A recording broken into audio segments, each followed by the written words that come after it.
and address the question, how badly has the Bible been corrupted?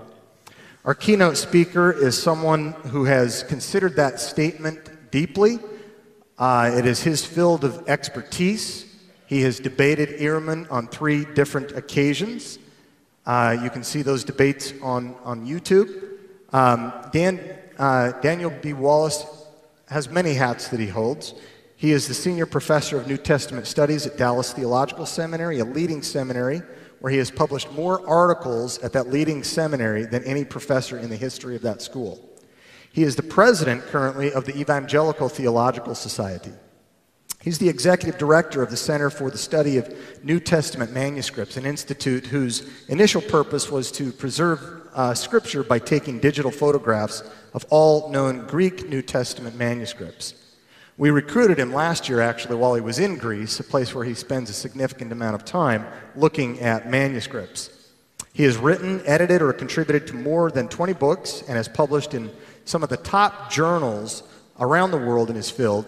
His exegetical syntax of the New Testament is the standard intermediate Greek text, Greek grammar text, and has been translated into several languages. I know because it was the text I was assigned 20 years ago when it first came out. He has done postdoctoral research at libraries, universities, monasteries on the continents of Europe, Asia, America, and Africa. Wallace has also been interviewed by the Wall Street Journal, the Dallas Morning News, the U.S. News and World Report, the Boston Globe, Forbes, and many others. There are few individuals who have the background that Wallace has to address this question. How badly has the Bible been corrupted? Please welcome with me Dr. Daniel B. Wallace.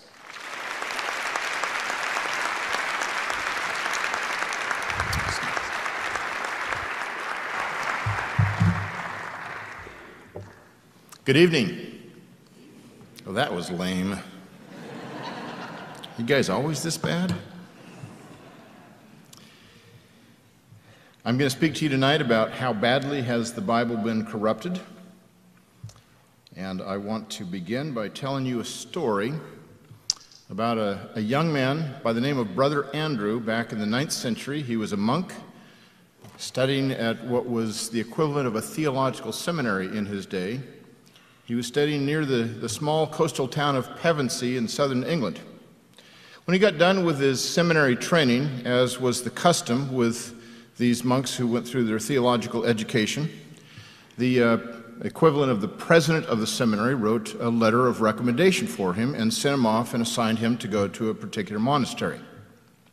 So he carried this letter, and of course it was sealed in wax by the president so that he could not see what was in the letter. And he came to this monastery. The abbot greeted him, and the abbot opened up the letter and read it silently in front of Brother Andrew. And he noticed that the president had said the following: Brother Andrew is a very detailed, conscientious individual. He's very solitary, does not have a sense of humor that we know of, and is, in fact, anal. At least that's what they said in the 9th century, the equivalent of that. And so the abbot looked at him and thought, I wonder what we should have him do. And he was concerned, frankly, about whether he should have him copy out the manuscripts, the legal documents of this monastery. That was the ideal task, but he just didn't know if he could be trusted to do that. And Brother Andrew at least had enough discernment to all of a sudden say, "Boiler up!" And the abbot decided this guy is trustworthy. And so I thought you'd like that. I've never said that before, by the way. And so he said, I have a job for you, Brother Andrew. I'm going to ask you to copy out the legal documents of the monastery, and here's the room. And he took him to the room where he decided he would do this work. And Brother Andrew began in earnest. And about an hour and a half later, he pounded on the abbot's door, and the abbot opened his door, and Brother Andrew said, Holy Father, I think there's some discrepancies in the manuscripts here, and I wanted to know if you have some older ones that I could copy. I'm a little bit concerned about what these might have to say. And so the abbot decided, okay, we do. I'll take you to another room that has older manuscripts that are a couple hundred years older than this. And so he took him to this other room, and Brother Andrew began to copy out the legal documents that basically ran how the monastery was supposed to be run. And so he began to copy out these documents. And about an hour later, he knocked on the abbot's door again. Holy Father, these manuscripts also have some discrepancies. Is it possible for me to look at much, much older manuscripts? And the abbot sized him up and decided, Brother Andrew, I've never done this on the first day at the monastery. In fact, I've never done it ever with any monk. I'm going to take you to see the original legal documents of this monastery. And so he walked down this labyrinthian subterranean path into the bowels of the library, and there was this archives room with these dusty old books that nobody had seen in hundreds of years. And he set Brother Andrew to copying these out. About 45 minutes later, there were about 15 different sets of hands pounding on the abbot's door. And the abbot opened the door, and it was all the rest of the monks in the monastery. And they said, Holy Father, this new monk has gone berserk. You need to go see what's going on. And so they scurried down this labyrinthian path and got down to see where Brother Andrew was, and he was weeping. He was pounding his fist on his table. And he said, they left out the letter R. They left out the letter R. And the abbot thought, man, this fellow really is anal. And then Brother Andrew said, the word is supposed to be celebrate.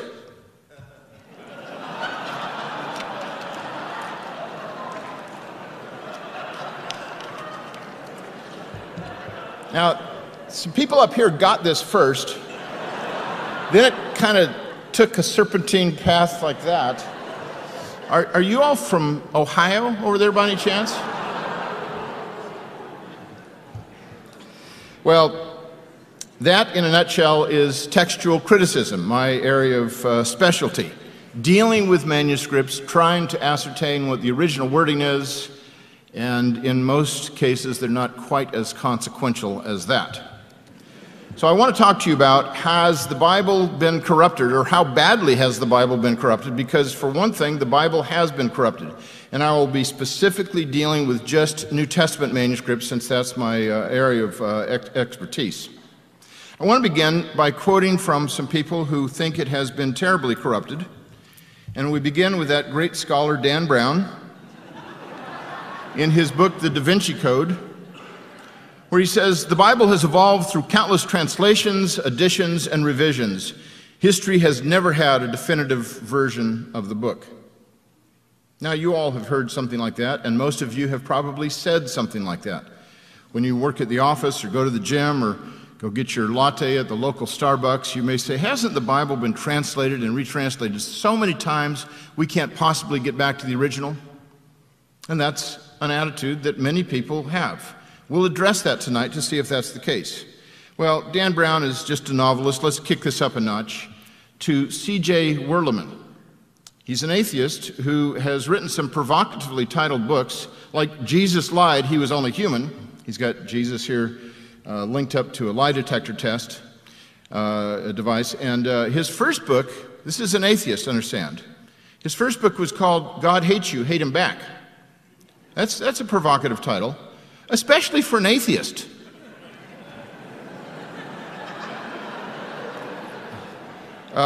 Maybe the title should have been Nothing Hates You, Hate Nothing Back. But that probably wouldn't sell books as well either. So in this book, Werleman says, we do not have any of the original manuscripts of the Bible. The originals are lost. We don't know when, and we don't know by whom. He's absolutely correct about that. What we have are copies of copies. Again, correct. In some instances, the copies we have are 20th generation copies. I have no idea where he got that from. Well, that's a novelist and an atheist, and Muslims are also joining the chorus. M.M. al-Azami is a British Muslim who is a very popular writer, and he has written a book called The History of the Quranic Text, From Revelation to Compilation, a comparative study with the Old and New Testaments. And in this book, he makes a very damning statement about Christianity and the New Testament. The Orthodox Church, he says, being the sect which eventually established supremacy over all the others, stood in fervent opposition to various ideas, also known as heresies, which were in circulation. These included adoptionism, the notion that Jesus was not God, but a man; Docetism, the opposite view that he was God and not man; and separationism, that the divine and human elements of Jesus Christ were two separate beings. In each case, this sect, the one that would rise to become the Orthodox Church, deliberately corrupted the Scriptures so as to reflect its own theological visions of Christ while demolishing that of all rival sects. In other words, what Al-Azmi seems to be saying is that the original New Testament had a variety of viewpoints about Jesus, especially adoptionism, Docetism, separationism. But the idea that the early church, the so-called Orthodox sect that won by might, destroyed the other manuscripts so that they could present a different view of Christ that spoke of him as being God in the flesh, that was a later development. Well, Dan Brown is not a biblical scholar, C.J. Werleman is not a biblical scholar, and M.M. Al-Azmi is not a biblical scholar. Where do these people get these ideas from? They do get it from biblical scholars, legitimate biblical scholars, and in particular, as Corey Miller pointed out, Bart Ehrman is a primary source for an awful lot of this. He is a very well-known scholar. He's someone who went through Moody Bible Institute as an evangelical Christian, graduated from Wheaton College, another evangelical institute in Illinois as well. And then he went on to Princeton Seminary to get his Master of Divinity under the renowned New Testament scholar Dr. Bruce Metzger, and he got his PhD from Metzger as well, both in the realm of textual criticism. So Bart Ehrman knows what he's talking about when he talks about New Testament manuscripts. He is a very well-respected textual critic, and in fact is a longtime friend of mine. We've known each other for almost 34 years. He wrote a book in 2005 called Misquoting Jesus, the story behind who changed the Bible and why. Now, on the cover of this book, it's very interesting. It's got a medieval scribe, and then it's got some text that is undecipherable, and that's because it's in Hebrew that is upside down. The New Testament was written in Greek, and it wasn't written upside down either, as far as I know. I don't think Bart had anything to do with the choice of this cover. He actually wanted to call the book Lost in Transmission, but his publishers nixed that. They said it's going to get lost in the automotive section at Barnes & Noble, so we don't want to have it do that. So they ended up with Misquoting Jesus. This is the first popular book that basically distills what textual scholars have wrestled with for many, many years and lays it out in a way that is understandable to the masses. Published in 2005, within a couple of months, Ehrman ended up on Jon Stewart's The Daily Show. And Stewart interviewed him and said to him, "This is a great book. In fact, he said, 'This is one hell of a book. I congratulate you, sir.'" That's an unusual adjective to use for a book about Jesus, isn't it? But nevertheless, that's what happened. 2 days later, Misquoting Jesus became the #1 bestseller on Amazon. Within the first 3 months, over 100,000 copies were sold, and this was Bart Ehrman's, if I'm not mistaken, his first New York Times bestseller. He's had several since. Well, here's what he says in Misquoting Jesus. Not only do we not have the originals, we don't have the first copies of the originals.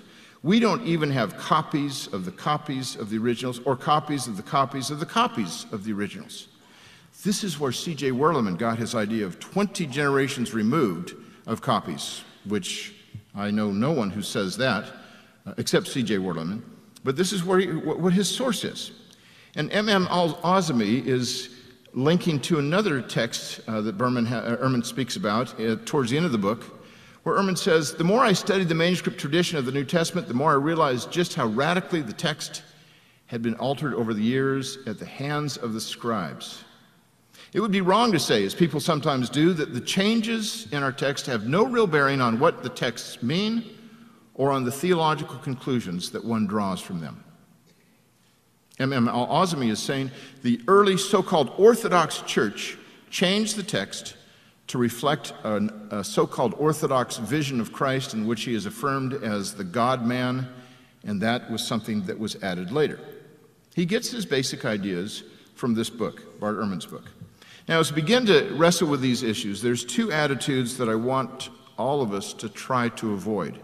And I'm speaking to both those of you who are skeptics or non-Christians and those who are Christians.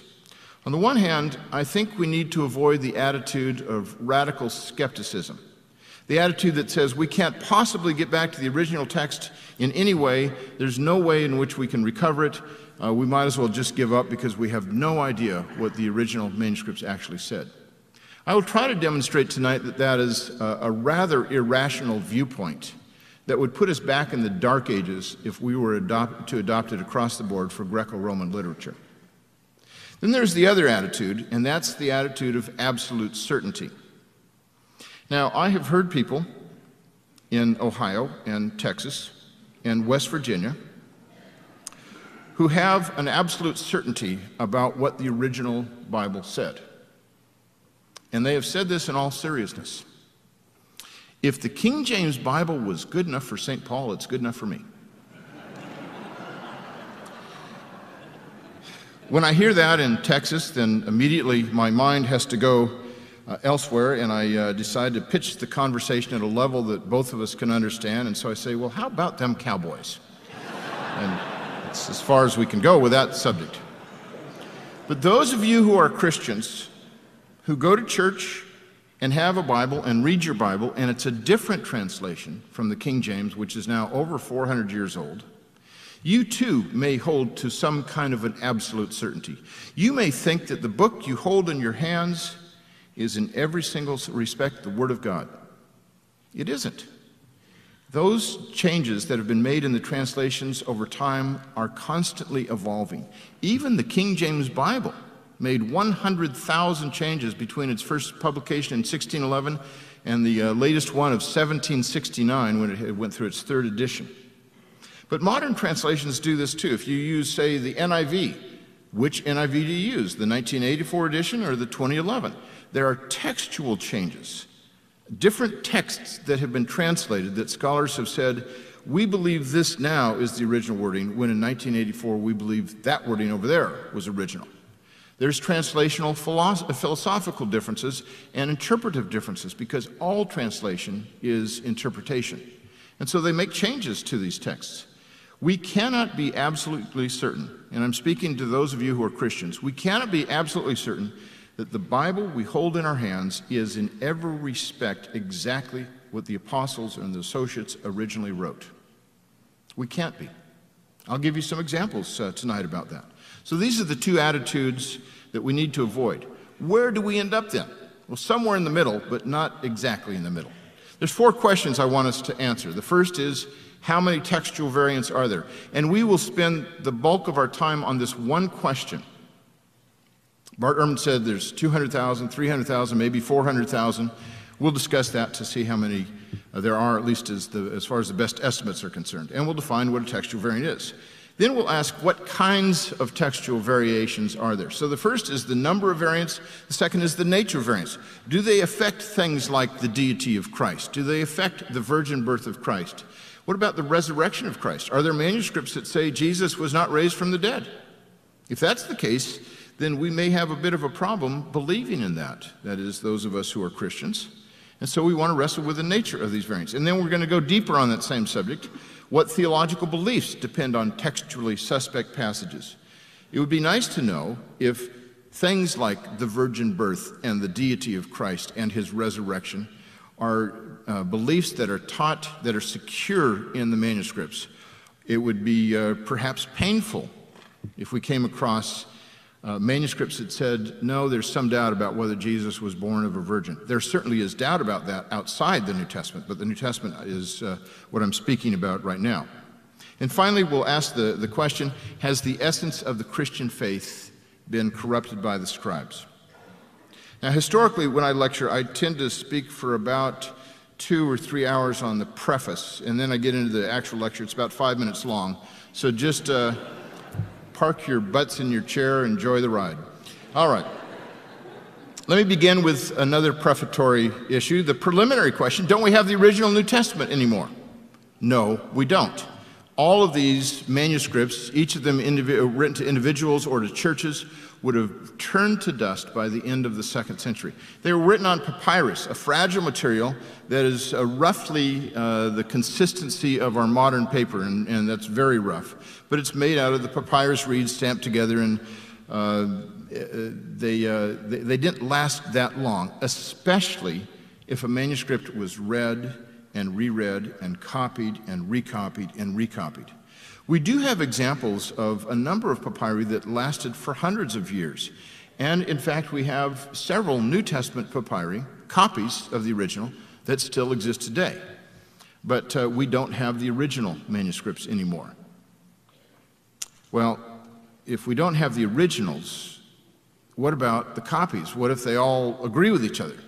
Well, then we wouldn't be able to do textual criticism. We just have to say that's probably the original or is as close as we can get. But they don't agree with each other. In fact, there are no two manuscripts that agree completely. The two closest manuscripts in terms of their verbal relationship to each other from the first 8 centuries have between 6 and 10 differences per chapter. Those manuscripts are known as P75 and B, or Codex Vaticanus.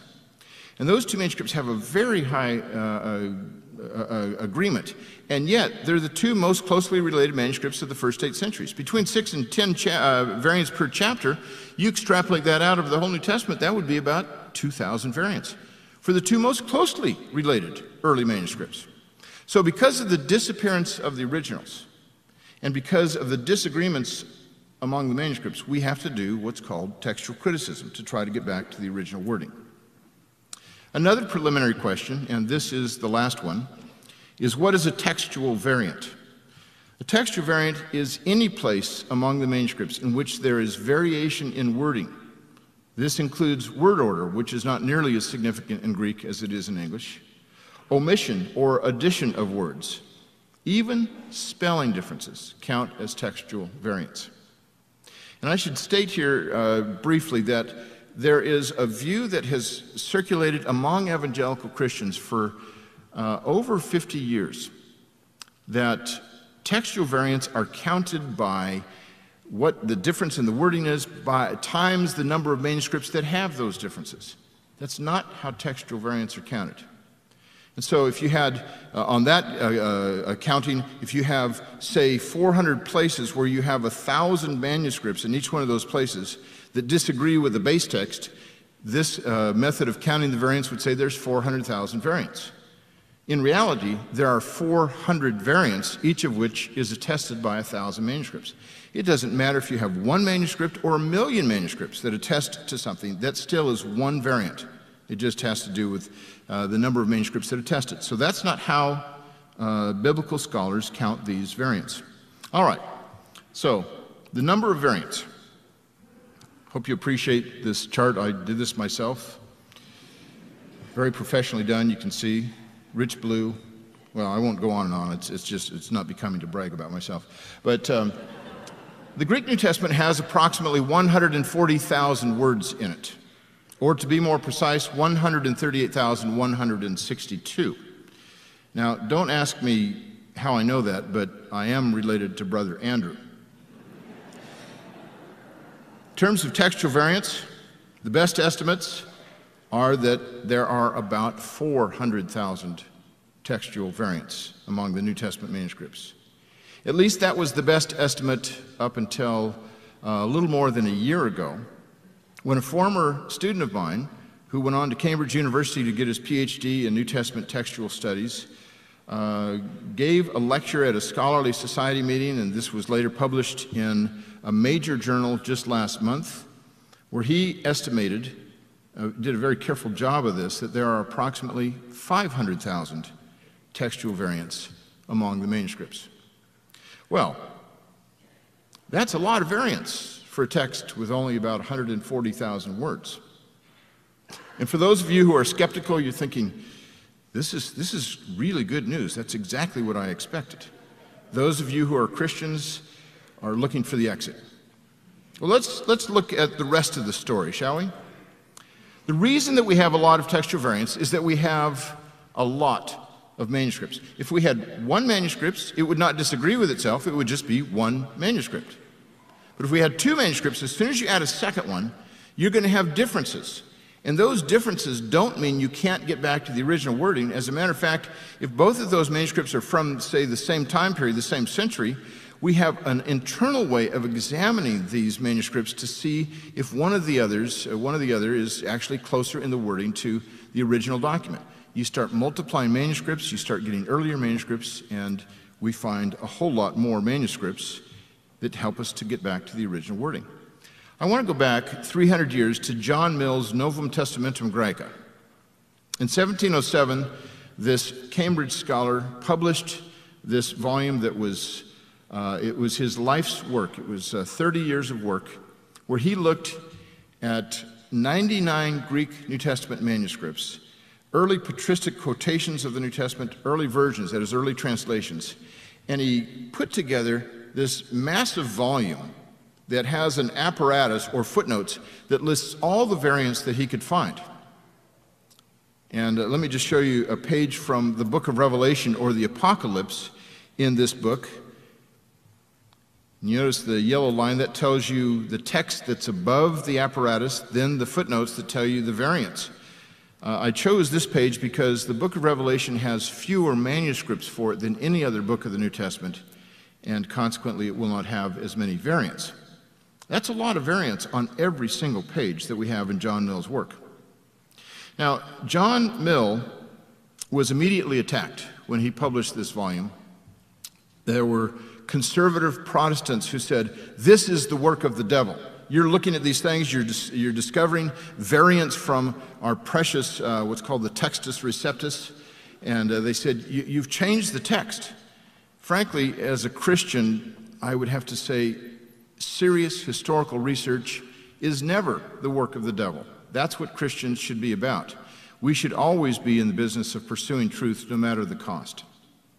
So John Mill was criticized by conservative Protestants. He was criticized by Roman Catholics who said, you Protestants have a paper pope, but he disagrees with himself. He's got footnotes, and we're not sure which is ex cathedra, the text or the apparatus. Remarkably, John Mill did not defend himself against any of his attackers, not one word. And that's because he died exactly 2 weeks after this volume was published. Now, I want to go the same way he did. When I do my magnum opus, I want to die 2 weeks later so I don't need to deal with all those critics. But I'm not timing it that way. I'm actually kind of delaying that book, so it's way down the line.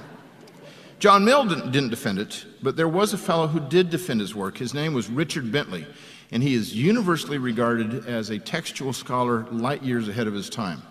In his book, Remarks Upon a Discourse of Free Thinking, published 6 years after Mill's book came out, he said, if there had been but one manuscript of the Greek Testament at the Restoration of Learning about 2 centuries ago, let me just stop there and say he's talking about the publication of the first Greek New Testament, that is Erasmus's Greek New Testament, done in 1516. We're celebrating the 500th anniversary of Erasmus's Greek New Testament this year. And Erasmus based it on 7 manuscripts. But Bentley said, if there had been but one manuscript of the Greek Testament at the Restoration of Learning about 2 centuries ago, then we would have had no various readings at all. And would the text be in a better condition then than it is now that we have 30,000 variant readings? It is good, therefore, to have more anchors than one, and another manuscript to join the first would give more authority as well as security, sorry. So Bentley is arguing that what John Mill did was actually helping us to get back to the wording of the original that much more. 99 Greek New Testament manuscripts, several versions, several church fathers, and he found 30,000 variants. What we're facing today is what some have dubbed an embarrassment of riches, because we have far more than 99 Greek New Testament manuscripts, and we have thousands upon thousands of versions. Here's what the basic statistics are. Greek New Testament manuscripts come in at about 5,839. That's the official number, published in Münster, Germany, where they are the official catalogers of these Greek New Testament manuscripts. And although most of these are not complete New Testaments, only 61 of them have the entire New Testament in them, most of them are far more than small scraps.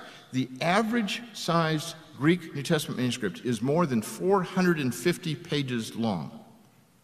5,839 of them. But I'm going to give you something that updates this. As of last month, it's now 5,856. And that's because of the work that my institute, the Center for the Study of New Testament Manuscripts, has been doing this last year.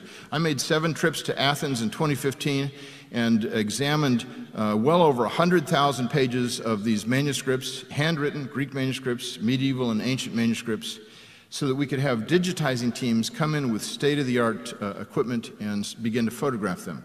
150,000 pages of manuscripts altogether is what we will be digitizing at the National Library of Greece. And in this last year, we've discovered 17 more New Testament manuscripts. Now, Münster, the institute that catalogs these manuscripts, is not aware of these other 17 yet. So tomorrow, let's say you're at Starbucks and you're enjoying your grande black eye, which is my drink of choice. It's 2 shots of espresso and a regular cup of coffee. 3 shots of espresso and a regular cup of coffee is called a train wreck. I don't typically go that far. But so you're in Starbucks, you're enjoying a grande black eye. And somebody comes up to you and says, you know, I've been thinking about the New Testament text. I'm sure this happens all the time. And it's a friend of yours who happens to be a skeptic. And this skeptic says, I know that there's 5,839 manuscripts of the Greek New Testament. That would be impressive. But then you want to correct them and say, actually, you're wrong. There's 5,856. So now you have the latest data. In case somebody comes up and says that to you, you'll know what the actual numbers are. That's a lot of manuscripts. It's more than 2.6 million pages of text for us to digitize. And CSNTM's initial goal is to digitize all Greek New Testament manuscripts. We've done about 13% so far, which is great job security for me. Now, the New Testament was early on translated into a variety of languages. Late 2nd century, we have the New Testament begin to be translated into Latin. And Latin swept across Western Europe, so it became the lingua franca of Western Europe, beginning in the 4th century, and Greek started to have a shrinking influence. So we have nearly twice as many Latin manuscripts of the New Testament as we do of Greek. But it was translated into other languages early on as well, like Coptic, Syriac, Old Church Slavonic, Georgian, Gothic, Armenian, Aramaic, Arabic, even Hebrew. And the best estimates are that there are somewhere between 5,000 and 10,000 copies of the New Testament, handwritten manuscript copies before the time of the printing press in these other languages. Now altogether you add that up and we're looking at 20 to 25,000 manuscripts. That's a lot of manuscripts of the New Testament. But what if we had a magic wand and we could just destroy all of those in one fell swoop? We would still not be left without a witness. And that's because of patristic writers, or what's sometimes known as church fathers. They wrote commentaries on the New Testament, and they quoted from the New Testament. They wrote theological treatises and homilies and sermons and all sorts of documents. And when they quoted from the New Testament and commented on it, they did not have the gift of brevity. They were rather verbose, and they commented and quoted and quoted and quoted. In Boiron, Germany, in the last several years, they've been, for the last almost 100 years actually, they've been cataloging these patristic quotations of the New Testament. And a few decades ago, the number of quotations of the New Testament by these church fathers came up to over 1 million. Now, the Greek New Testament originally has somewhere in the neighborhood of about 7,941 verses. To have over 1 million quotations, that means more than likely a number of these verses are quoted several times over. If you did not have any of these other witnesses, we could reconstruct virtually the entire New Testament many, many times over on the basis of these quotations by the church fathers alone. And that's something that even Bart Ehrman has said. Now, let's compare this to the average classical work, the ancient Greco-Roman writings, and let me compare it especially to the average classical Greek writer. The average classical Greek author has less than 15 copies of his works still in existence. I was just reading today about Xenophon's Hellenica, and one of the major texts on it said, we have quite a few copies of Xenophon's Hellenica. We have 20 copies. 20 copies, compared to 20,000 to 25,000 for the New Testament. If you were to stack those up, they'd be about 4 feet high. So let's do a comparison, a direct comparison between the New Testament stack and the average classical work. The average classical work would be about the size of this podium right here, about 4 feet tall. The New Testament, what would we use for that? Well, the Empire State Building, I think, is a good measure of comparison, but I hope you realize this is not to scale.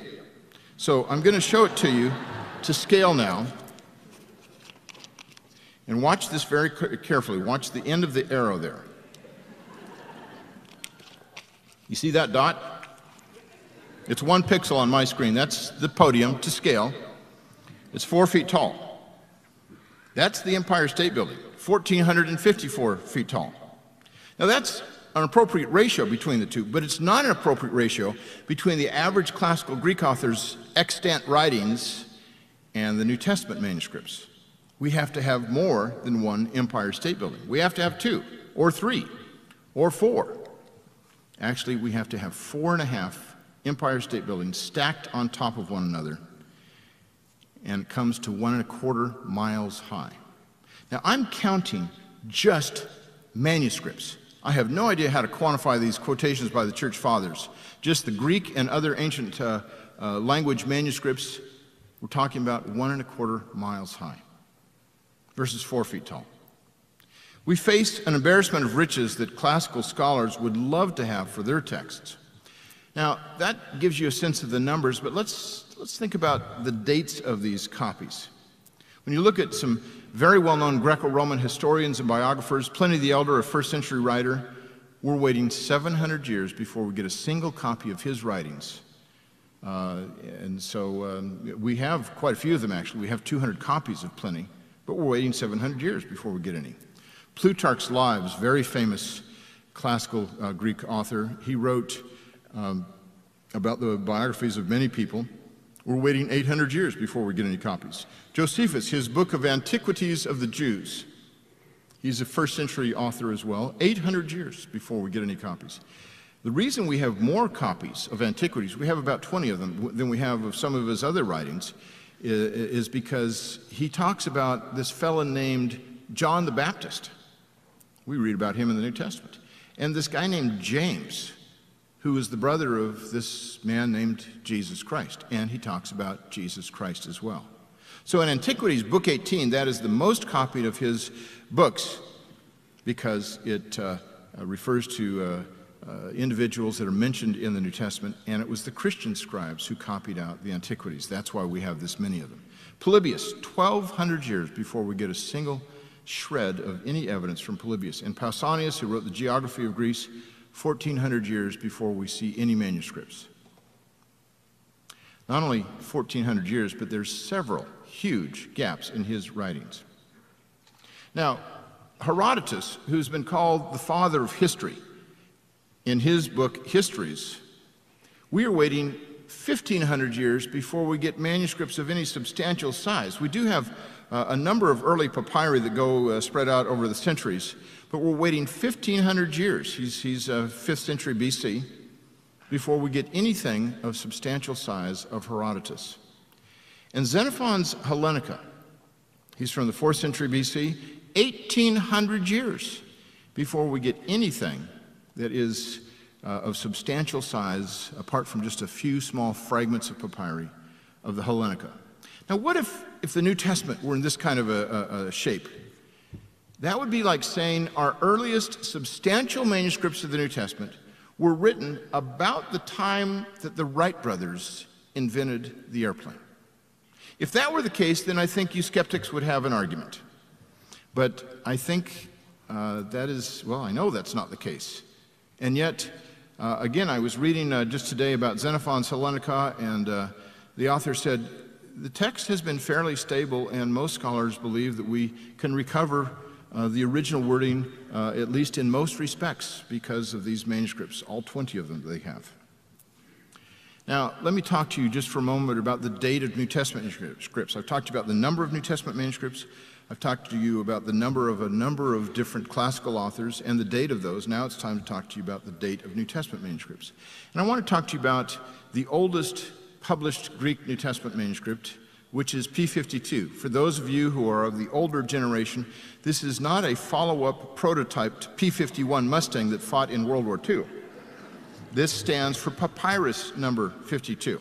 Here's a picture of it, which is not exactly the size. It's a little bit smaller than that. It's about the size of a credit card. Let me give you the backstory of this. In the year 1844, the great scholar Ferdinand Christian Bauer, F.C. Bauer, at the University of Tübingen in southern Germany, wrote an article in the Tübinger Jahrbuch, or the Tübingen yearbook or journal, if you will. And what Bauer wrote in there was he essentially took principles that he had learned from his philosopher professor, Hegel. He applied Hegelian dialectic to the New Testament. Now, that's a fancy term to hear on a Friday night, and you might almost want to rebel and walk out when you hear that. But let me give you it in simpler terms. Hegelian dialectic is, and you've heard it this way, I'm sure, thesis, antithesis, and what's the third leg? One of you knows, that's good, synthesis, a bright crowd here. Maybe all of you are from Ohio, I don't know, but anyway. Speak up if you know the answer, it's all right. So, Bauer applied Hegelian dialectic to the New Testament manuscripts, and he came to the conclusion through this philosophical construct that the Gospel of John could not have been written any earlier than AD 160. And he said, in fact, most likely it was written about AD 170. That view held sway for much of European scholarship for the next 90 years, until 1934, when a young man who had just recently earned his PhD was studying at Manchester University in central England, and he had inherited a shoebox full of papyrus scraps that had been excavated from Egypt in 1920, where his predecessor had not had the chance to go through all these papyri. And as he was looking through the papyri, he noticed that one of these was this scrap that is now called P52, and one of the most remarkable things he noticed about it was that it was written on both sides. Now, this young man, C.H. Roberts, would later go on to write the book called The Birth of the Codex, about 40 years after this. But the Codex is a book form that he would later tell us was not invented by Christians, but it was popularized by them. Virtually every book until the late first century was written on a scroll.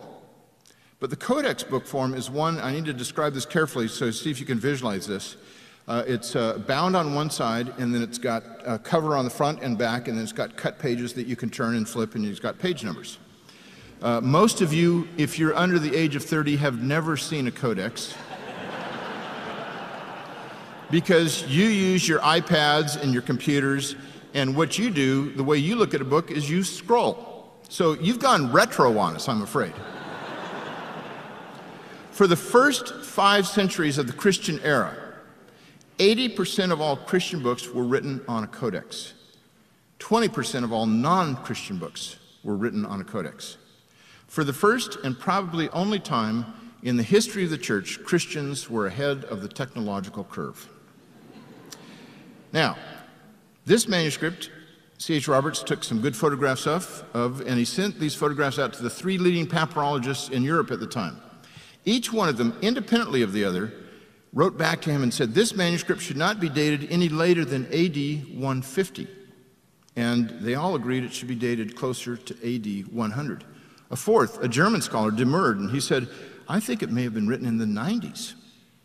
Now, I don't know about you. I grew up in Surftown, USA, Newport Beach, California.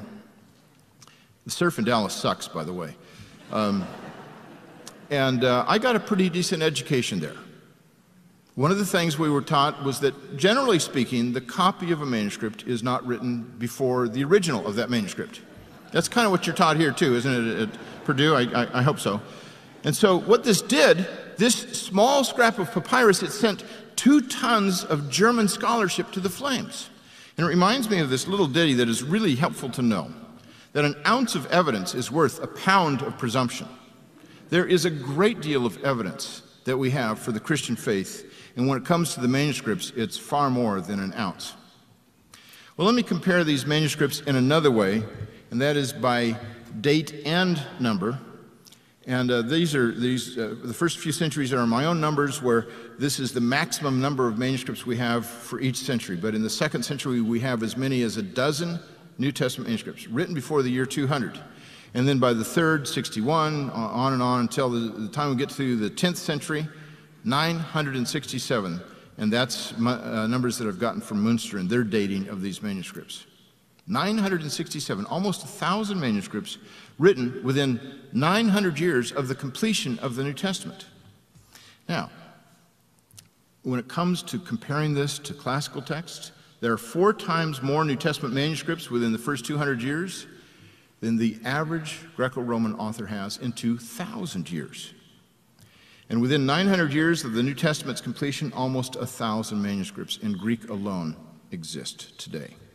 Within 900 years of the average classical author's writings, there are 0 manuscripts. So on the one hand, we have an embarrassment of riches for the New Testament. On the other hand, we have a dearth of evidence for almost the rest of Greco-Roman literature. So my first question was dealing with the number of variants, and we moved into the number of manuscripts, and this brings us to the sum of that first question. The rest of what I have to say will wrap up pretty quickly. This really does take most of my time. Has the Bible been translated and retranslated so many times that we don't know what it originally said? Well, another way to look at this is to compare it to the King James Bible. The Greek New Testament that essentially and originally stood behind the King James New Testament, which was Erasmus's Greek text of 1516, based on 7 manuscripts, the earliest of which went back to the 11th century, one he didn't use very much. Today, 400 years later, we have nearly 1,000 times as many Greek manuscripts, and some of them go back nearly 1,000 years older. So the bottom line is that as time goes on, we're actually getting closer and closer to the original text, not farther and farther away. Now, question 2. What kinds of textual variations are there? Well, there's 4 groups of textual variants, and I'm not going to go through all textual variants. You'd get quite bored if I spent the rest of the evening going through 500,000 textual variants. Most of them you wouldn't understand, and it would be an interesting exercise. I won't do that, though, here. All variants can be grouped in terms of whether they are meaningful or viable. Meaningful means they change the meaning of the text to some degree. Viable, they have a sufficient pedigree to potentially represent the wording of the original. That is, it comes in early enough manuscripts, or perhaps a cluster of manuscripts that can go back to a very early date, but not just one late 14th century medieval manuscript. These 4 kinds of variants then can be grouped into neither meaningful nor viable, viable but not meaningful. That is, it could be very early, very likely reading, but it just doesn't change any meaning at all. Meaningful but not viable, a late variant that can't possibly go back to the original. It's meaningful, but it's not viable. And then there's the last group, meaningful and viable. Now, rather than go through all 4 of these groups, let me just summarize the first 3 categories. Over 99% of all textual variants make virtually no difference at all. For example, differences in spelling is really the most common textual variant we have. Sorry about that. I'm glad you caught that. My faith in you is now restored.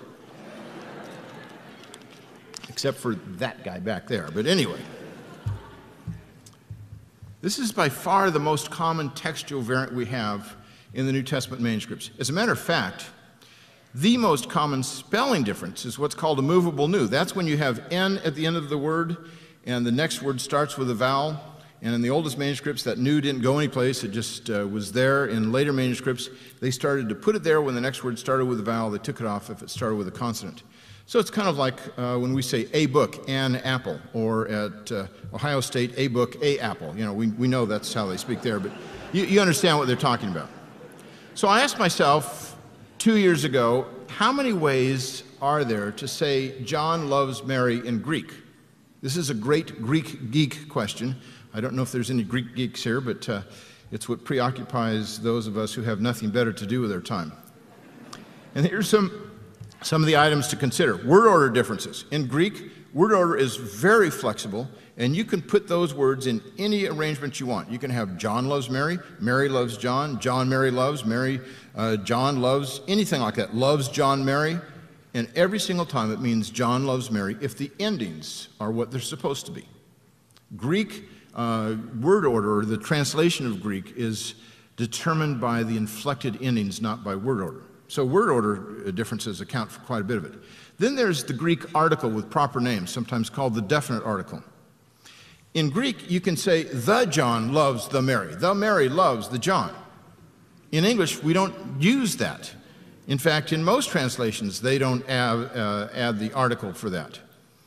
Now, I did my master's thesis on when the Greek article does not occur in the New Testament. I did my doctoral dissertation on when it does occur. There's 20,000 of these little buggers in the Greek New Testament. 1 out of 7 words is the word the in the New Testament.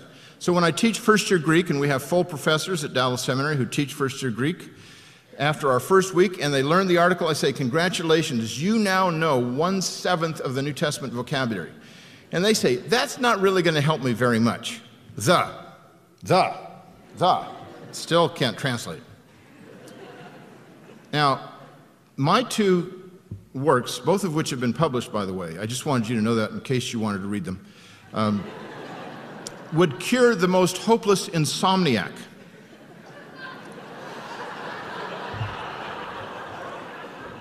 My wife has never read them.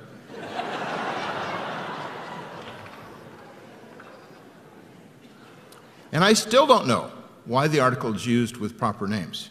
There's a bunch of theories out there, but we're just not sure what it is. So you've got those kinds of differences. Then you've got differences in spelling. The name for John in Greek is either Ioannes or Ioannes. Pronounced the same, but it's either got 2 N's in the middle or not. Okay, here's the 8 ways you can say John loves Mary in Greek. I had to write this in Greek, otherwise if I wrote it in English, it would simply say John loves Mary, like that. And this will show up on the test, so I expect you all to be taking notes right now. These are the 8 ways to say John loves Mary. Oh, there's another 8 ways. And another 8. And a few more. 96 ways to say John loves Mary in Greek. Every single time it's translated John loves Mary, every single time it means exactly the same thing. Now, if you have conjunctions that are often untranslated, there's a few more ways to say John loves Mary in Greek as well.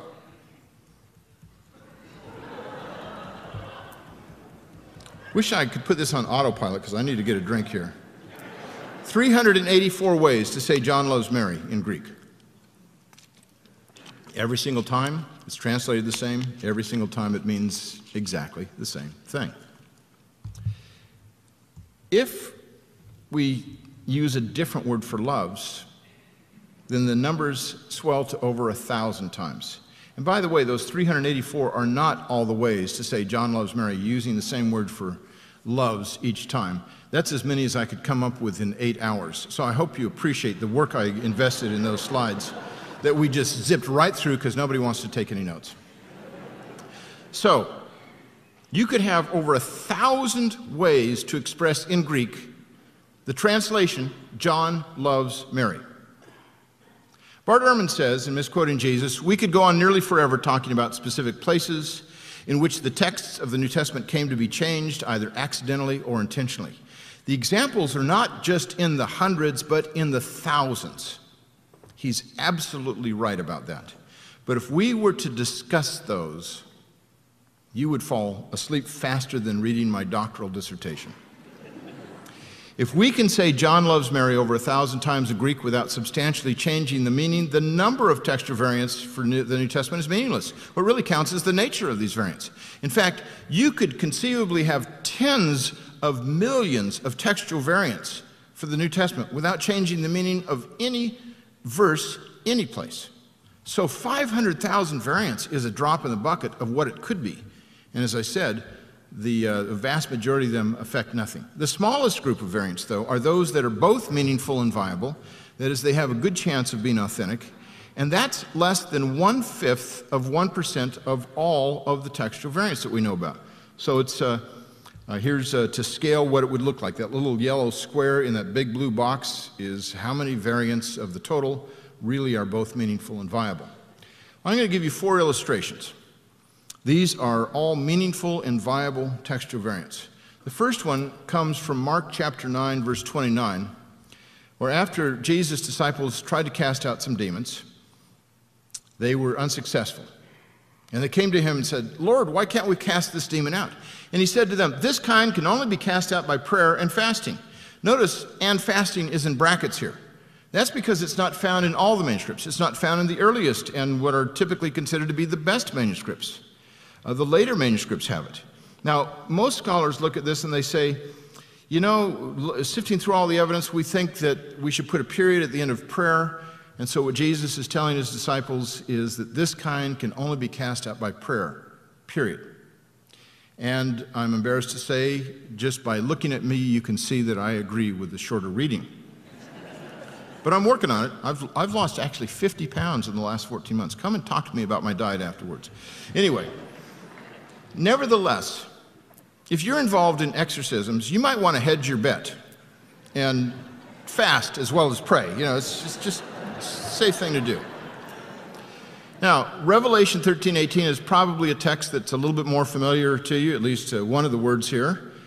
And that is where it says, "Let the one who has insight calculate the beast's number, for it is the number of a man, and his number is 666.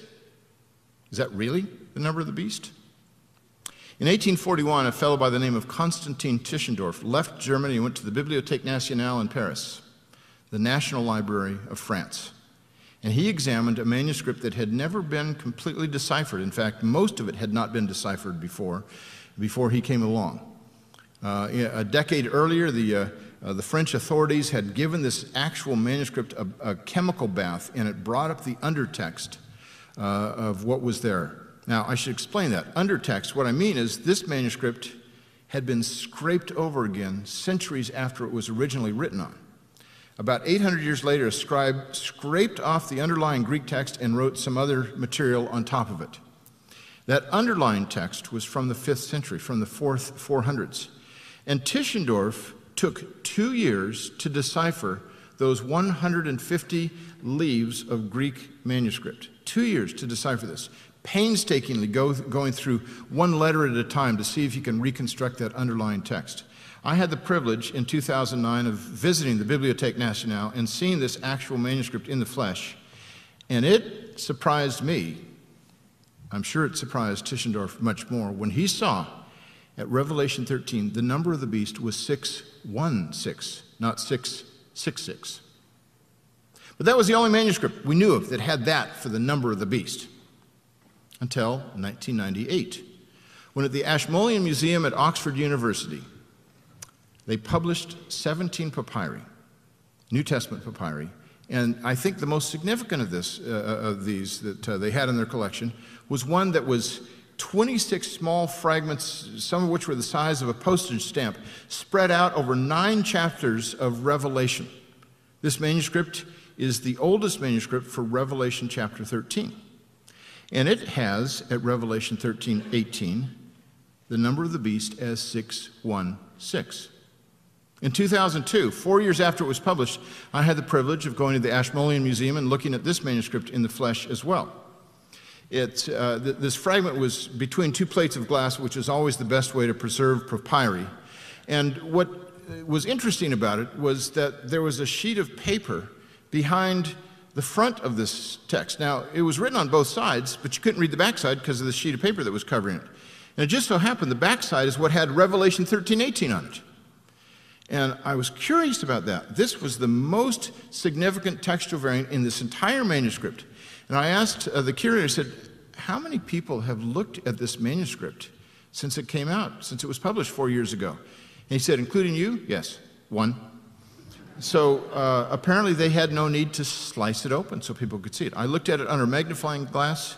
I looked at it under a microscope, and sure enough, it said 616. Now, to this day, most scholars, as they've wrestled with this, they're not sure which wording is original, but still most scholars would say, you know, 666, I'm fairly convinced that that's the number of the beast. 616, that's the neighbor of the beast. He lives a few doors down. How'd you like to live in that neighborhood?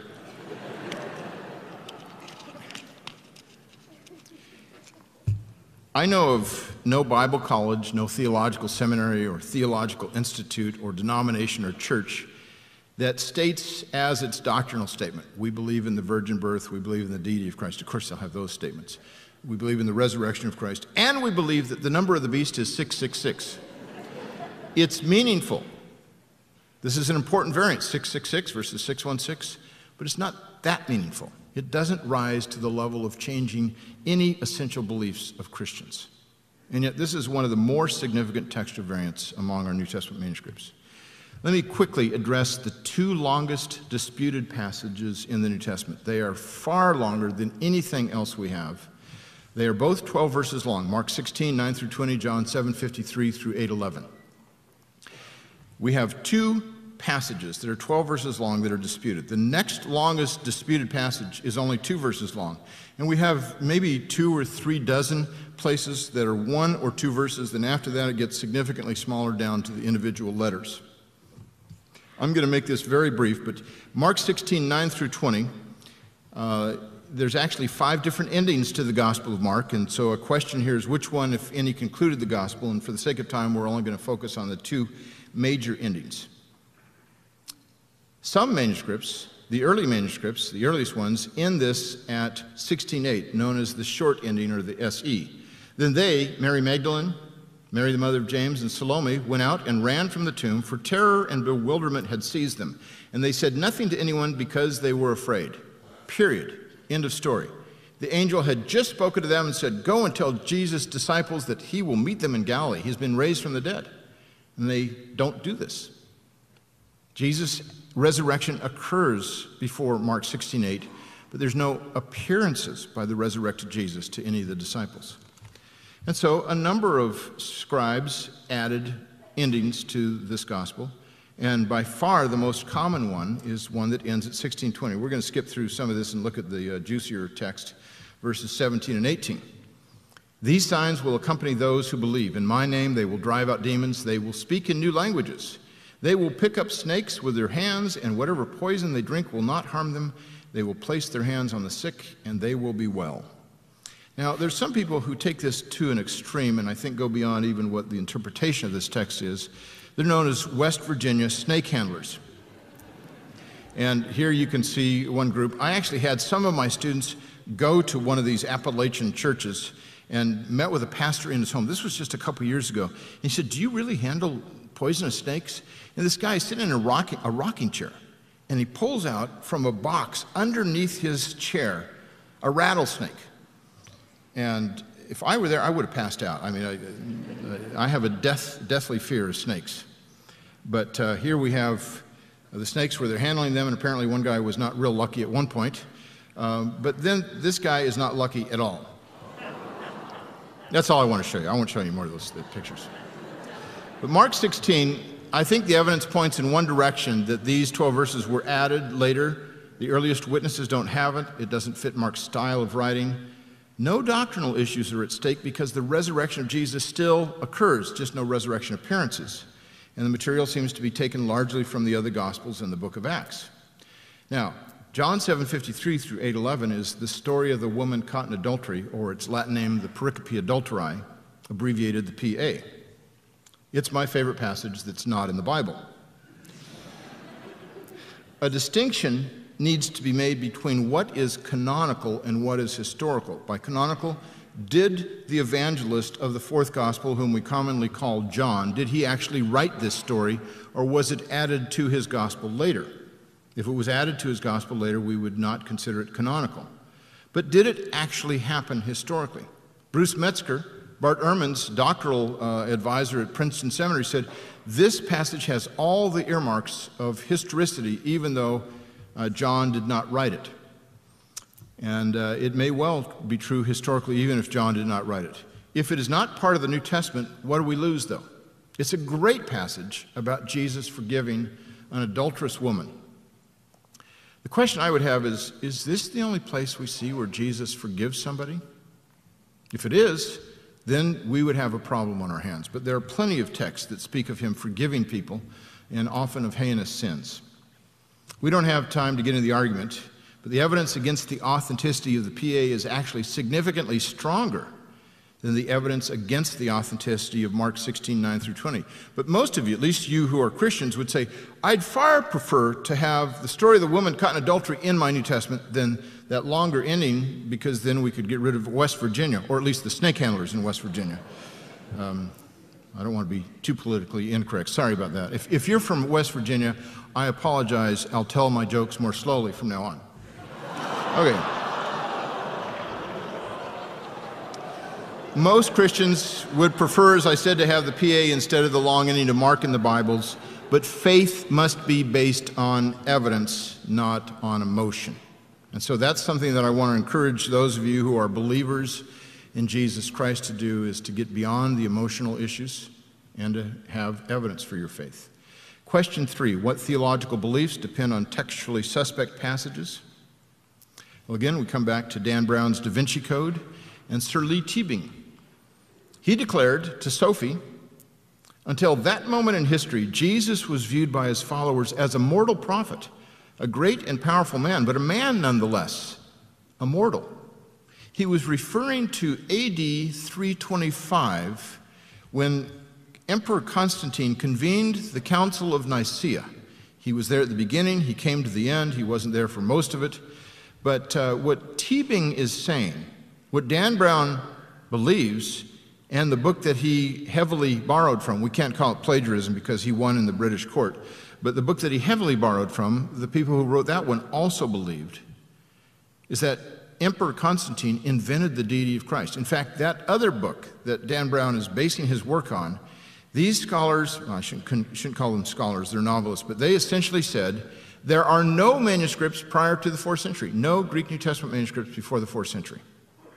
And so they believe that Emperor Constantine invented the deity of Christ. This is what M.M. al-Azami is trying to argue, that orthodoxy, which rose in the 4th century, invented the deity of Christ and demolished all other views. Remember how I told you an ounce of evidence is worth a pound of presumption?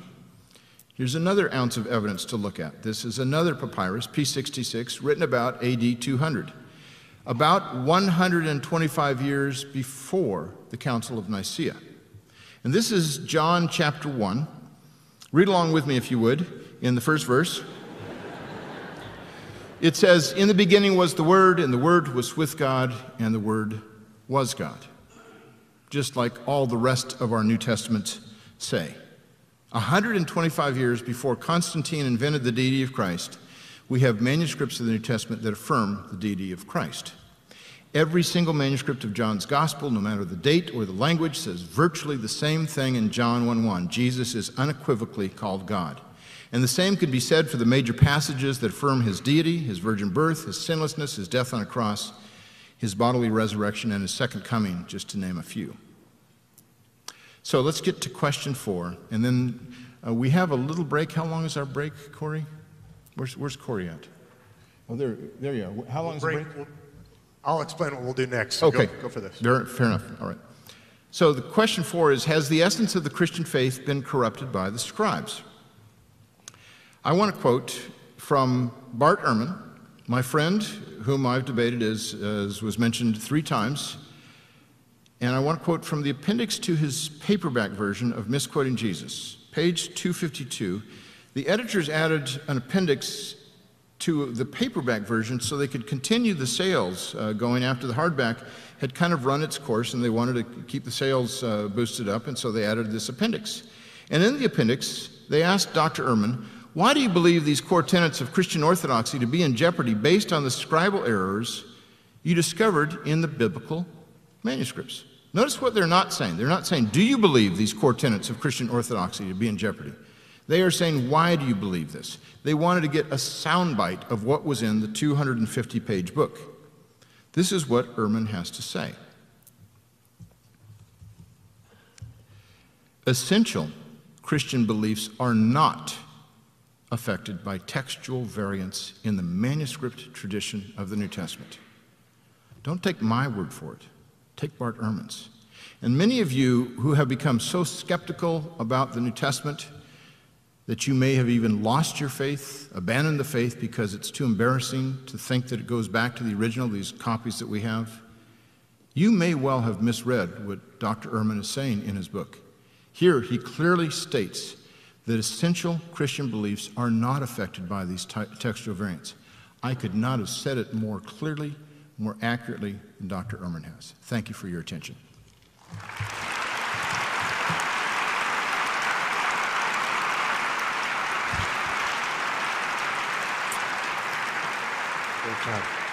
Okay, we are going to move into a session of question and answers. For those of you who are live streaming, I'm going to tell you how we're going to do this. This is sometimes the best part of these events. We're changing out Dr. Wallace's microphone because we've worn out this battery. We are going to preference international questions, if they're good questions, and then USA broadly questions.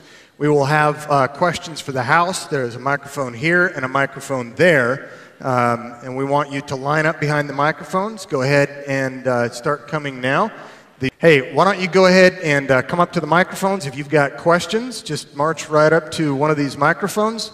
And then I will begin taking text from our secret plant out there for someone from an international place or stateside. So just state it clearly. Start over here. Yes, I've done a little bit of looking up at the long ending of Mark, the textual variant there, and the sources that I looked at mentioned that the long ending is noticeably absent from two important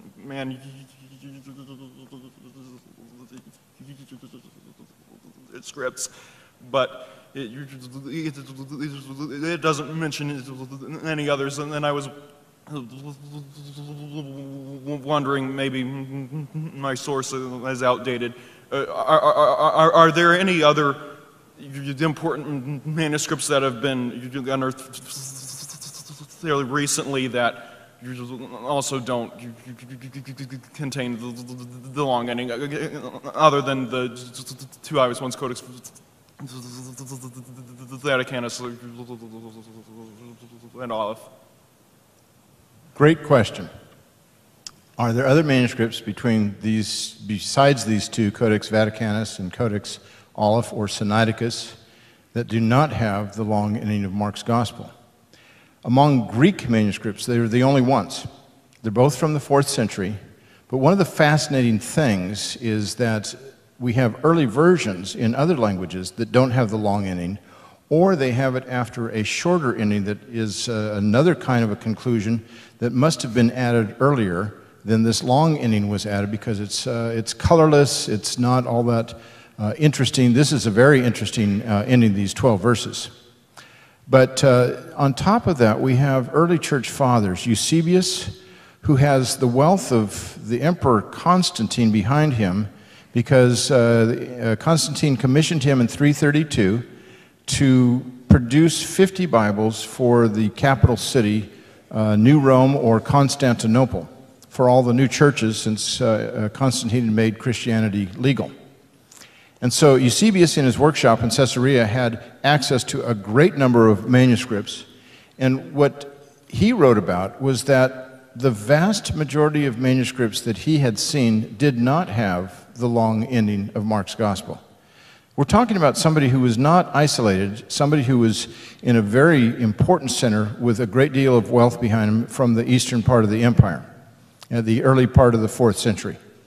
Towards the end of the 4th century, almost beginning of the 5th, Jerome, who was living in Bethlehem at the time, was commissioned by the Pope to translate the Greek New Testament and Hebrew Old Testament into Latin, and he created what's called the Vulgate.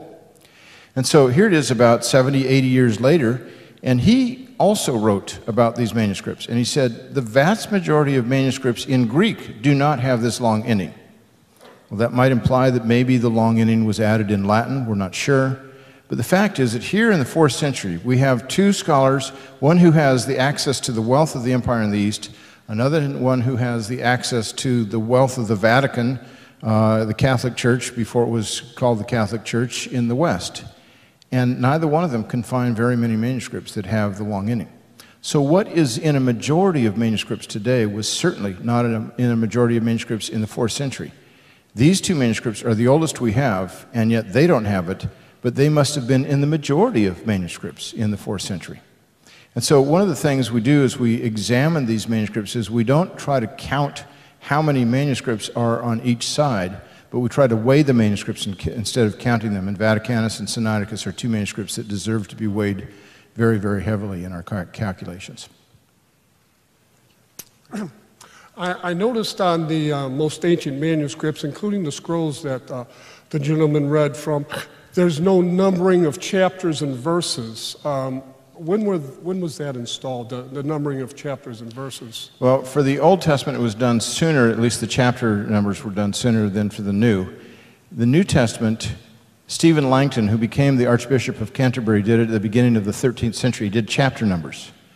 Verse numbers were not added until 1551 by a fellow named Robert Estienne, or Stephanus, in a published Greek New Testament, published on a printing press in Paris. And Stephanus had published Erasmus's Greek New Testament. Erasmus took it through 4 editions, and Stephanus took it through 5 more. And in the edition of 1550, what Erasmus, let me back up. What Erasmus had done is he not only published the Greek New Testament, every time he published the Greek New Testament, there was Latin on the facing page. He didn't just publish a Greek New Testament. He was trying to get a Latin translation that would be easier to read, more popular than Jerome's Latin Vulgate. And so what Stephanus did in 1551 is he decided to do a triple column text of the New Testament. 2 columns for Latin, one for Jerome's Latin Vulgate, one for Erasmus's Latin translation, and one for the Greek, which he put in the middle between the 2 Latin columns. In order to find out where you were in these columns, he decided to add numbers, and that's where verse numbers came from. Now, he did it when he was traveling from Paris to Lyon, and he was traveling by carriage, and some people have said he must have hit a lot of bumps in the road because the place where some of these verse numbers are is just absolutely screwy. Most likely he did it while he was staying at inns on the way, but some of the places don't seem like they're the most logical locations for those verse numbers. That's not part of what we would consider to be the original New Testament. But there's a lot more I could tell you. It's a fascinating story, but we'll just leave it at that for now. Okay, so the New Hampshire primaries are coming up. We've got a message from Donald Trump. No. Message from Lori. Question. In New Hampshire, what is the latest on the Mark fragment mentioned several years ago? I couldn't get this one out of him. You're not going to get it out of him. In my last debate with Bart Ehrman, I mentioned a first-century fragment of Mark's Gospel that would soon be published that has not been published yet. And since then, I have signed a non-disclosure agreement.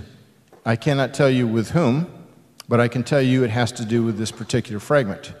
I can neither confirm nor deny that the fragment exists.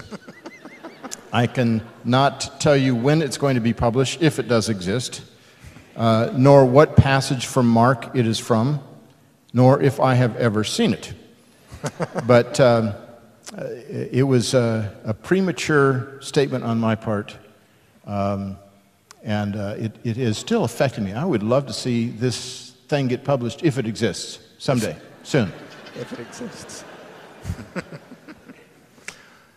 Maybe if you offered him that certain kind of coffee, I don't know. We'll try. We'll work on it. Okay, over here. Grande Black Eye was it. That's the one. So I was one of those Protestants raised thinking that the King James Version is the gospel, is the only version that's true.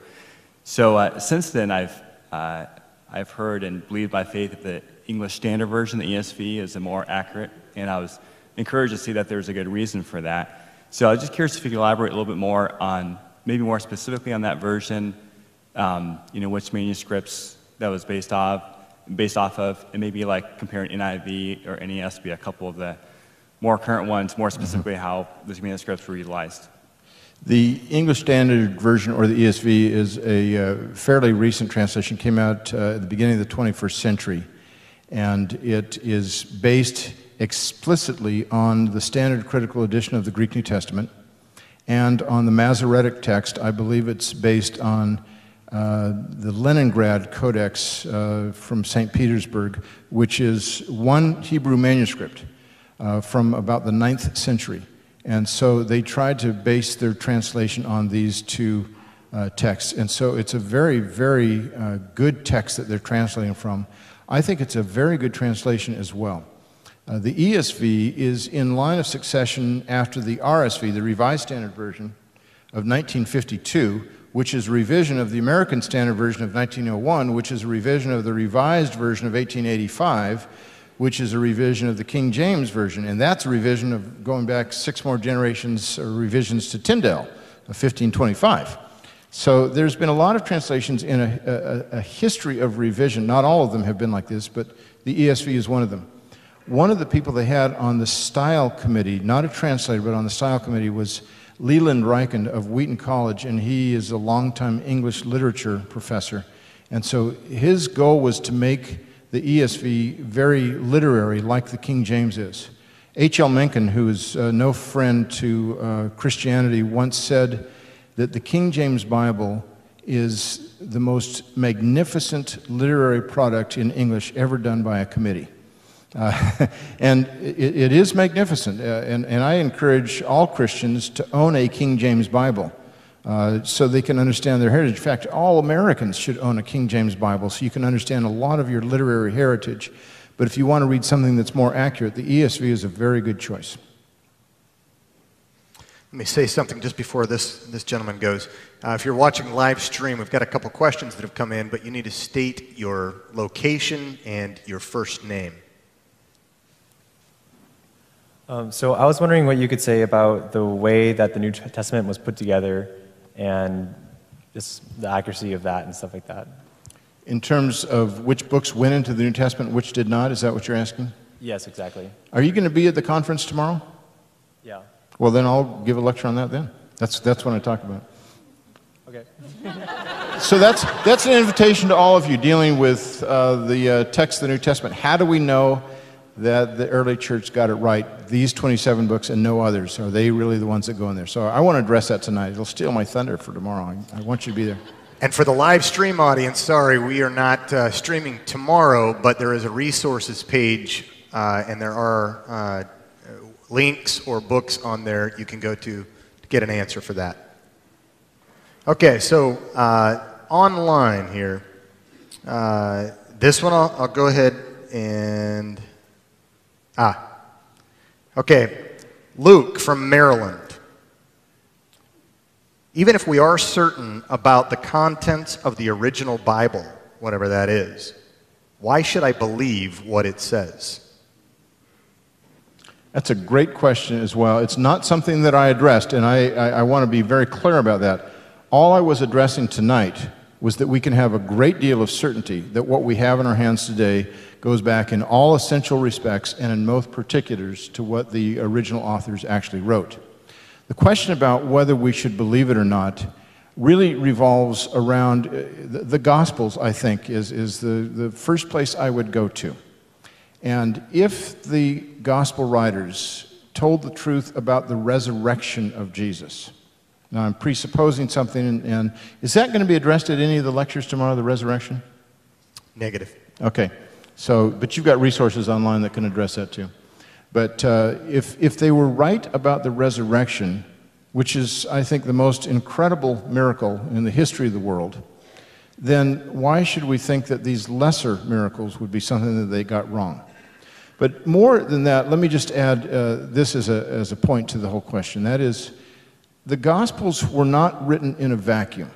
They were written through constant proclamation of what was in them for years and decades before they were ever written down.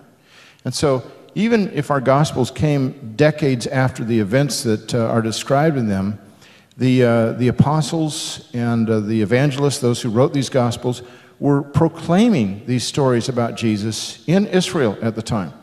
And people who had been there for the feeding of the 5,000, they could say, look, John, you got it wrong. That's the one miracle that's in all four of the Gospels. They'd say, you got that wrong. Jesus didn't feed 5,000. He only fed 5. How come you're putting 5,000 there? Well, if that were the case, then we would not get the massive number of copies that we have for these Gospels. That tells us that there was very early on a sense that what is being told here is the truth.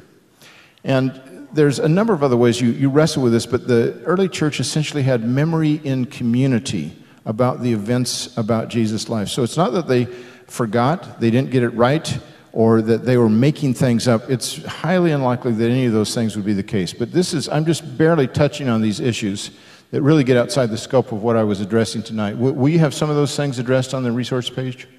Yes, the resource page, you can go to symposiachristi.com and look at that. Yeah, we can mention that, and in a little bit, we'll mention some of the things that we're going to cover tomorrow. So, over here. The two ways that human history can be stored are through human memory and being written down. That made me think, if it was passed basically telephone by oral traditions first and then written, would that leave, because that could leave more options for change, was it written first or was it an oral tradition first? The New Testament and the Gospels were an oral tradition first, and it is often compared to the telephone game where you whisper something in somebody's ear at a party, and then you try to get the message garbled till it gets to the 8th or 9th person, and then they say what they heard, and it's all quite different from what the original person said. The point of the telephone game is to get the message garbled. The point of oral tradition for Jews, though, was significantly different. And we need to keep in mind that oral tradition in the first century is not like oral tradition in the 21st century. We have gone through 3 major revolutions when it comes to how we access information. The first major revolution, at least in the last 2,000 years, was the shift from the scroll to the Codex, so that now here's a book form that can put twice as much material on one leaf, one page, and you can get this to more people that way at half the price. The second major revolution was the printing press that now made books very accessible to people. Up until the time of the printing press, people would memorize a great amount of material. Now today, the internet and personal computer is the third great revolution, and most of you have never memorized more than a few lines of something in your life because you can Google it. You can just put that quote in of what you remembered and look it up. We don't learn that way anymore. In the early centuries, in medieval ages, if a monk wanted to become a deacon in a church, many of these churches would say, okay, recite the Gospel of John for us. And they would do that because they were in an oral culture. Even today, in the Orthodox Church, I've been in a number of Orthodox monasteries throughout Greece in particular. You could start by quoting from a portion of the Greek New Testament, and that priest or monk would just finish the verse because they've memorized the Greek New Testament. That's not our modern 21st Western culture, but that's the culture that has existed from the very earliest days, and the oral tradition in Judaism is a really strong oral tradition culture. You get this even in Africa today, in a number of different areas. Muslim communities in Africa, there have been missionaries that have come and spoken to them, Christian missionaries, and they would tell, say, 100 children a parable of Jesus, and they just read the scriptures, and then the next day after just reading it once, they come back and they'd say, do any of you remember the parable? All the hands would go up and they'd recite it verbatim, having heard it once. And so that's the kind of a culture that we don't face today. We don't have that today. There's a number of reasons why we don't, but that tells us that that oral tradition is really, really solid. And in fact, there are some who would argue now that the oral tradition allows for a little bit more flexibility than a written tradition, so they could tweak the message, change some wording, this kind of thing, so it would be a little bit more of an oral performance that still goes back to the essential message that was taught before. To the person who asked the question about the resurrection, you can go online and watch the debate between William Lane Craig, who we had here before, and Bart Ehrman on that question. The resources page for symposiachristi.com are really relative to this topic for this symposium. But if you want to send an email to us at ratiochristi.org, we specialize in these kinds of questions, and we can get you resources if it's not on that Symposia Christi page. Okay, so now from Ohio, we have a question from... Can I leave now? Leave now? They're saying bad things about you here. Yeah, I figured. From Ohio, Sarah says, in light of Matthew 5:18, not the least stroke of a pen, how can you justify any textual variants? Well, what Sarah is referring to is when Jesus says that not a jot or a tittle will pass from this law, that's quoting from the King James Bible, until all is fulfilled. And he's saying not the smallest stroke of the pen on a letter or even a little bit larger stroke, but basically what he's referring to is not textual variants. He is not saying that there are not going to be any manuscripts that differ from one another. In fact, I'm not justifying textual variants, I'm simply observing the fact that there are textual variants. But what Jesus is not talking about there is about the copies being exact. What he's talking about is the ethical principles that he taught would continue to be true. And so those passages, for example, he says, my words shall not pass away, heaven and earth will pass away, but my words will not pass away, he says in, I think, Matthew chapter 24. What he's not talking about is that his words would all be written down. If that were the case, then we would have far more words than we do in the Gospels of Jesus. Because we have, if you read the words of Jesus that are recorded in the Gospels at a reverential pace, it'll take you no more than 2 hours to read them. Are we to suppose that that's all he ever spoke in his entire life? 2 hours worth? And most of those are overlapping with the other Gospels. And so I take it that what he's talking about is that the ethical principles that he's teaching, if you break those, then you will be the one who is broken. That is, you're the one you're going to have some consequences for that. And so he is not speaking about manuscripts not being copied accurately. That's not at all part of what the topic is at all. Hi. I was going to ask you some scholarly questions about grammar and so forth in the Greek, but I'm struck by your person and accessibility that you have, and your disposition. It's much like very gentle, and like Norman Geisler is just very approachable, and I thank you for being able to talk to you. And my question kind of changed from the scholarly thing in the Greek, which I'm fairly familiar with, you know, to when you're actually looking at a Greek papyrus.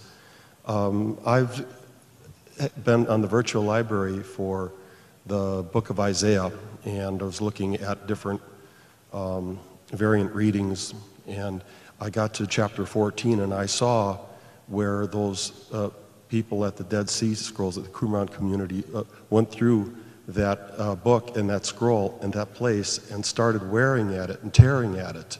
And you can actually see the impressions that the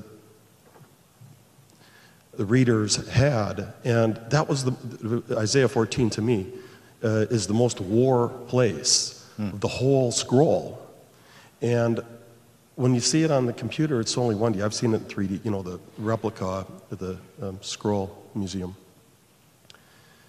But when you go, and by the way, I'm on your Facebook and I appreciate you. I'm praying for you you're on my prayer list. I won't say every day because that would be a lie, because sometimes I don't always pray, but I'm really hoping you can get into southern Greece and get the copies of those manuscripts. I know that's on your heart. But what do you feel? What do you see when you see it in 3D? Have you seen the blood of the saints on the manuscripts? Have you seen their interaction, like that one woman who gave her testimony about her daughter? Her son, when she found the Bible. Have you ever had an encounter like that where, that 3D experience, and you've just seen how somebody toiled over the scripture or bled trying to protect it? I've seen a number of manuscripts that have a fascinating and significant and very moving history to them. I'll mention just one because I know there's several other questions, but I think this is apropos. There's a manuscript that is now in Tirana, Albania. It's in the National Archive building. And up until sometime after 1945, it was at a monastery in the mountains of Berat in Albania. In the 1940s, Hitler found out about it, and he sent a Nazi general with a number of soldiers to this monastery. And Hitler really tried to get an awful lot of religious artifacts. If you've seen Raiders of the Lost Ark, where you got these government folks from the U.S. government who say that Hitler was trying to get all these occult objects and he was a nut on the subject. He really was. He really did want to get all these things as much as he could and have them lead his armies. But more importantly than leading his armies, he wanted to keep them in the new museum that he was building in Germany. He sent these Nazis to get this manuscript. The abbot of the monastery at the time, I think the year was 1940. The abbot had left the monastery. He was visiting some of the local villages, did not know about these soldiers coming. And the soldiers gathered all of the old men and the monks of the village and lined them up, aimed their guns at them and said, "Tell us where this manuscript is." It was a very precious old manuscript from the 6th century, a Gospels manuscript written on parchment that was dyed in purple. We only have 6 of those in the world today, called the Purple Codex. And all of the letters of this particular manuscript were written in silver or gold ink. Now, how these ancient scribes can write in gold ink, real gold ink or real silver ink, it was an amazing technology and extremely painstaking to get that kind of a thing done. All of the words were in silver except for 4 words: God, Lord, Jesus, and Christ. Those words were always in gold, which instantly tells us what these scribes thought of Jesus Christ. Jesus Christ is God and Lord. And so the soldiers said, "Tell us where this manuscript is or you will die." The first man said, "I don't know." There was a pause. And then they asked the second man, and he said the same thing, "I don't know." Right on down the line, every old man, every monk said, "I don't know where this manuscript is." The soldiers conferred for some time, I don't know how long, and then all of a sudden, they packed up their guns and left. Grade B miracle. They didn't shoot these people. They just left. A couple days later, the abbot came back from visiting the villages, and there was a long line outside his office of these old men and monks who were confessing their sins for having lied to the Nazi soldiers. But here's the interesting thing, and by the way, I got this story from the museum director in Berat, at this museum that used to be a monastery, and we photographed the manuscript in Tirana, Albania as well. And these old men who did not know Greek were willing to give up their lives for a copy of the Greek New Testament, even though we are well past the time of the printing press and they had the Bible in their own language. But that's how precious they considered it to be, much like the way many Muslims regard the Quran. And these Christians were willing to give up their lives even though they couldn't read it. It's a fascinating story, and to be able to handle a manuscript like that is really touching. Thanks for your question. I think two more. From the Philippines, what books would be the best going into greater depth in learning textual criticism? And can I offer you a cup of coffee? Yes to the second question. Actually, one of the best books out there, it's the standard introduction, is called The Text of the New Testament by Bruce Metzger and Bart Ehrman. And it's a standard introduction. As I've mentioned, Bruce Metzger was Bart Ehrman's doctoral advisor in the program at Princeton, and a very committed evangelical Christian, one of the great New Testament scholars of the 20th century, and a brilliant man, and those two could collaborate on a book like that. There are some others that are far more expensive. They're not introductory books, and those would not be the ones I'd recommend. But that's the one. That's the first one I'd recommend. I would also recommend, as a primer on this that is pitched at a lay level, a book that I co-authored called Reinventing Jesus. And you can find this on Amazon. It's a lot less expensive than the text of the New Testament. But we ask a number of questions. We ask, how do we know the gospel writers got the story of Jesus right? How do we know the scribes got the copying right? How do we know the early church got the books of the New Testament right?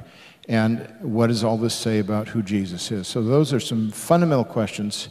And I'd say Reinventing Jesus is a good starter on this. One more online, and then we'll do one final one here, and we'll talk about the next step here. So there was a picture I was going to show you of Dr. Wallace, and we were just too busy. But this picture, this guy's hair was out to here. This is amazing. So this is the guy in Iowa from where I pillaged that picture, and I do have it on my cell phone for any of you who really want it. This is our one of Dr. Wallace's old classmates, John Stewart from Iowa. He says, Dr. Wallace, which do you agree with, ipsissima verba or ipsissima vox? The question has to do with the sayings of Jesus in the Gospels. Do they go back to the very words of Jesus, or does it go back to the very voice? Ipsissima verba or verba, as Latin students would pronounce it properly, or ipsissima vox or vox. Verba has to do with the very words, vox, the very voice. And a number of people would say, well, in my red letter edition of the Gospels, this goes back to the very words of Jesus. But I'd say most evangelical scholars would say, no, that's not necessarily the case. It certainly picks up the gist of what Jesus said, but whether it's the very words of what Jesus said, that's a different matter. And one of the ways you can determine this is just by comparing what's called the synoptic gospels, Matthew, Mark, and Luke, that look at Jesus from a very similar perspective. And for example, the voice from heaven at Jesus' baptism, in one of the gospels it says, this is my beloved son, hear him. And in another gospel it says, you are my beloved son. Well, which is it? Does the heavenly voice say, you are my beloved son, or this is my beloved son? Or when Jesus was on the cross, does he speak in Hebrew or Aramaic when he says, my God, why have you forsaken me? One gospel records him as speaking in Hebrew, another is speaking in Aramaic.